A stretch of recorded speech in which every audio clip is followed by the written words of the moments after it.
اگر تم ہارو گے نہیں تو تم کبھی جیت کا مزہ نہیں لے سکتے۔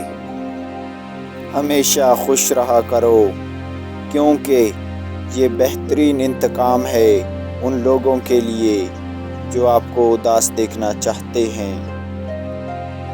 بھاگو مت، آج کا دن سخت ہو سکتا ہے، کل کا اس سے بھی سخت ہو، مگر بالکل ممکن ہے کہ اس سے اگلا دن روشنی بن کر آئے۔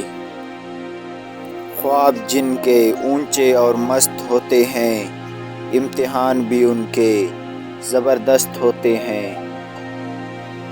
اعتماد کمایا جاتا ہے، عزت دی جاتی ہے اور وفاداری کا مظاہرہ کیا جاتا ہے۔ ان میں سے کسی ایک کے ساتھ خیانت تینوں کو کھو دینا ہے۔ اگر آپ اپنے مقصد کو پانے کے لیے سخت محنت نہیں کرتے تو جو آپ کو نہیں ملا اس پر غمگین نہیں ہونا چاہیے۔ اگر دنیا فتح کرنی ہے تو آواز اور لہجے میں نرمی پیدا کرو، کیونکہ لہجے کا اثر الفاظ سے زیادہ ہوتا ہے۔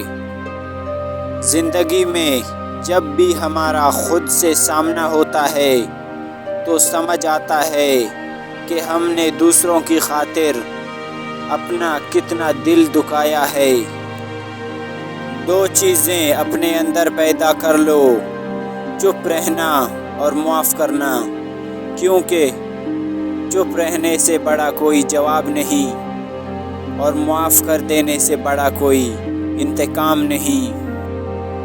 جب تمہارے رشتہ دار تمہارے خلاف بولنے لگ جائیں تو سمجھ جانا کہ تم کامیابی کی طرف گامزن ہو۔